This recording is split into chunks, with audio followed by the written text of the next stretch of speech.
ನಮಸ್ಕಾರ ಮತ್ತೊಂದು ವಿಡಿಯೋಗೆ ಸ್ವಾಗತ। ಬಿಗ್ ಬಾಸ್ ಮನೆಯಲ್ಲಿ ಗ್ರ್ಯಾಂಡ್ ಫಿನಾಲೆ ಆಲ್ರೆಡಿ ಮನೆಯಿಂದ ಹೊರಗಡೆ ಬಂದಿರೋರು ದುಃಖಾಲಿ ಸಂತೋಷ್, ಅದಾದ್ಮೇಲೆ ವಿನಯ್ ಗೌಡ ಬಂದಿದ್ದಾರೆ। ಇನ್ನಿರೋದು 4 ಜನ।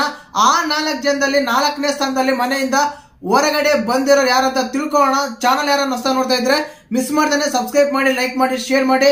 ಡೈರೆಕ್ಟ್ ವಿಷಯಕ್ಕೆ ಬಂದ್ಬಿಡೋಣ। ಖಂಡಿತವಾಗ್ಲೂ ಬಿಗ್ ಬಾಸ್ ಮನೆಯಲ್ಲಿ ಈಗಿರೋದು 4 ಜನ, ಪ್ರತಾಪ್, ವರ್ತೂರು, ಸಂಗೀತ, ಕಾರ್ತಿಕ್। ಈ 4 ಜನದಲ್ಲಿ ಮನೆಯಿಂದ ಹೊರಗಡೆ ಬಂದಿರೋರು ಯಾರಂದ್ರೆ ಖಂಡಿತವಾಗ್ಲೂ ವೋಟಿಂಗ್ ನಲ್ಲಿ ಮೊದಲೇ ಸ್ಥಾನದಲ್ಲಿದ್ದ ವರ್ತೂರ್ ಸಂತೋಷ್ ಅವರು ಮನೆಯಿಂದ ಹೊರಗಡೆ ಬಂದಿದ್ರಂತ ಮಾಹಿತಿ ಸಿಗ್ತಾ ಇದೆ। ಖಂಡಿತವಾಗ್ಲೂ ಈಗ ಟಾಪ್ ಇರೋದು ಮಾತ್ರ ಪ್ರತಾಪ್, ಸಂಗೀತ, ಕಾರ್ತಿಕ್। ಮತ್ತೆ ಈ ಮೂವರಲ್ಲಿ ಬಿಗ್ ಬಾಸ್ ಅಲ್ಲಿ ಯಾರು ಗೆಲ್ತಾರಂತ ಕಮೆಂಟ್ ಮಾಡಿ। ವರ್ತೂರ್ ಸಂತೋಷ್ ಅವರು 4ನೇ ಸ್ಥಾನದಲ್ಲಿ ಮನೆಯಿಂದ ಹೊರಗಡೆ ಬರಕ್ ಅರ್ಹ ಅಂತ, ಖಂಡಿತವಾಗ್ಲೂ ಅರ್ಹ ಅಂತ ಹೇಳ್ಬೋದು। ಏನಕ್ಕಂದ್ರೆ ಒಂದ್ ಸ್ವಲ್ಪ ಆರ್ಗ್ಯುಮೆಂಟ್ ಮೊದಲನೇ ಹೇಳಿದ್ದೆ, ಒಂದ್ ಸ್ವಲ್ಪ ಟಾಸ್ಕ್ ಗಳು, ಒಂದ್ ಸ್ವಲ್ಪ ಆರ್ಗ್ಯುಮೆಂಟ್, ಸ್ವಲ್ಪ ರ್ಯಾಶ್ ಆಗಿ ಮಾತಾಡೋದು, ಜನಕ್ಕೆ ಅವನೇ ಇಷ್ಟ ಆಗ್ತಾರೆ, ಬಿಗ್ ಬಾಸ್ ಅವನೇ ಕನ್ಸಿಡರ್ ಮಾಡ್ತಾರಂದ್ರೆ ಅದೇ ರೀತಿ ಮಾಡಿದ್ರೆ ಖಂಡಿತವಾಗ್ಲೂ ಟೈಟಲ್ ಕೂಡ ಗೆಲ್ಲೋದ್ರಲ್ಲಿ ಯಾವುದೇ ಅನುಮಾನ ಇರ್ತಿರ್ಲಿಲ್ಲ। ಬಟ್ ಅವರು ಒಳ್ಳೆ ವ್ಯಕ್ತಿ, ಒಳ್ಳೆ ಗುಡ್ ಹ್ಯೂಮನ್ ಅಂತ ಹೇಳ್ಬೋದು।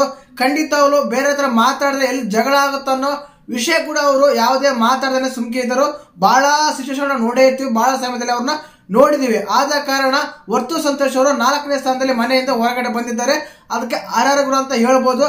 ಖಂಡಿತವಾಗ್ಲೂ ವರ್ತೂರ್ ಸಂತೋಷ್ ಅವರು ಎಲ್ಲರಿಗೂ ಎಲ್ಲರಿಗೂ ಸ್ಫೂರ್ತಿ ಆಗ್ತಾರೆ। ರೈತ ಅಂತ ಮನೆ ಕಾಲಿಟ್ಟು ಖಂಡಿತವಾಗ್ಲೂ ಯಾರು ಒಬ್ರಿಗೂ ಮನಸ್ಸು ನೋಯಿಸ್ತಾನೆ, ತುಂಬಾ ಸಿಂಪಲ್ ಆಗಿ ಆಟ ಆಡ್ಕೊಂಡು ಈ ರೀತಿಯಾಗಿ 4ನೇ ಸ್ಥಾನದಲ್ಲಿ ಮನೆಯಿಂದ ಹೊರಗಡೆ ಬಂದಿದ್ದಾರೆ। ಮತ್ತೆ ನಿಮ್ಗೆ ಹೇಗೆ ಅನ್ಸುತ್ತೆ ಕಮೆಂಟ್ ಮಾಡಿ। ಹಾಗೆ ಬಿಗ್ ಬಾಸ್ ಅಲ್ಲಿ ಯಾರು ಗೆಲ್ಬಹುದು ಅಂತ ಕಮೆಂಟ್ ಮಾಡಿ। ಜೈ ಹಿಂದ್, ಜೈ ಕರ್ನಾಟಕ। ಮತ್ತೆ